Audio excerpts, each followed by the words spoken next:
cơ để nó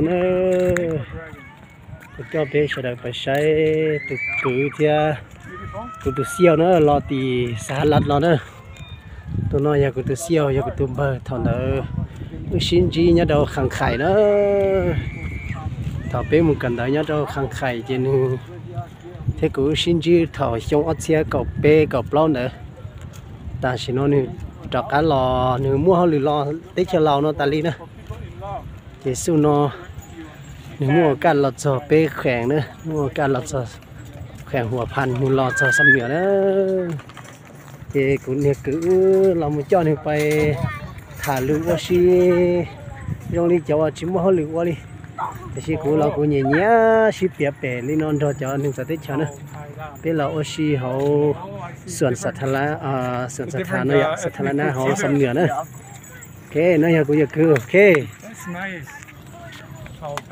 This is my friend. Oh, okay. hello. okay. Li Xiong.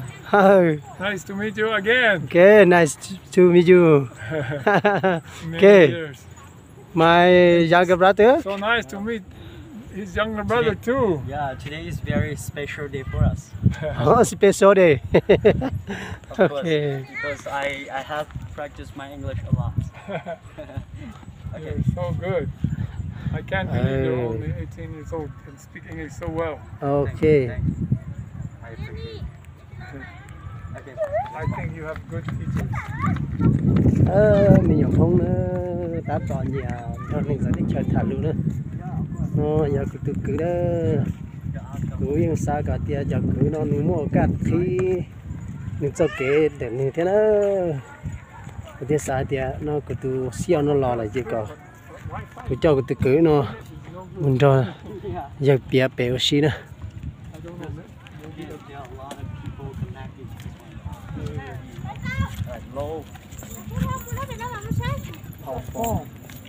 Sườn sạt thả nữa thế nào thời giờ nữa Phao Phong in Salei village.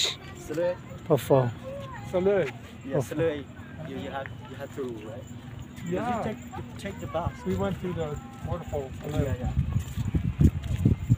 นี่รอที่สหรัฐนะ in รัฐWashington State. Yes. Yes, Washington State. Not Okay. Washington. Okay. City of Seattle. Seattle. Okay. Famous for Microsoft and Boeing. Oh, very good, very good. Many big companies there in Seattle. Oh, okay, okay.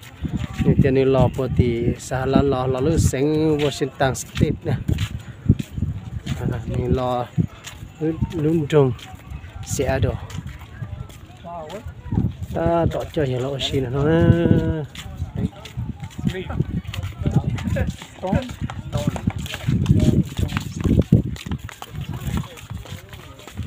มันก็ติดเตียนะเป็นหล่อนอมานี่เจนมุนทบปูเป็นเสตาต่อยมุนทบเป็นวันเนอะไม่มุนทบเป็นวันเนอะก็คนนี้คือน้องตาตอนเรายึดท่าไม่ได้ใช่เนอะ Okay, then after. Okay, I want to after. take the two brothers together. Okay, okay. Nó là mất chín rồi thằng đấy. Chắc cá từ mình nhỏ mông đó ta tỏi sòng đó. Mình sẽ tới chơi thả lù nữa. Ta tỏi sòng nữa. Giờ cho còn những muốn chơi liu và chẳng học ba vặt lòng nữa. Đứa nhà choสถานที่เนี่ยเราอยากถ่ายภาพล่ะจะค้าเราต่อเลยที่เขารายละเอียดตลอดเลยมั่วชีเราอีกแล้วนะมันจะนี่จะไปลงเอาเยอะถ่ายเสียเยอะถ่ายไรยงลิจ่าเลยนะเขาเนี่ยวิวสารวัตรเอาตื้อเนี่ยเขาสำเนียงนะเขาเราอยากภาพวิวสันเนาะตัวเมืองสำเนียงยาชันดาเลยนะตัวเมืองสำเนียงยันดาเนาะนะวิวว่าตัวเมืองติดเตียนด้านนะเราเลยนะแต่ตาต่อเราจะเอาอย่างชิดถ่าใช่ก็ว่า To your friend. Yeah. Video Ta- coming now. ตาต่อไทยนะ I send them the picture of the view.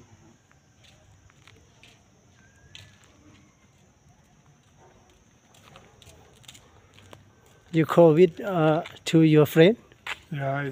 Yeah. โอเคตาตัดถั่วดอนหนึ่งจากคู่แล้วนะ Oh, that's now it's this one. ถ้าตัดถั่วจะจากคู่นะยังรอละ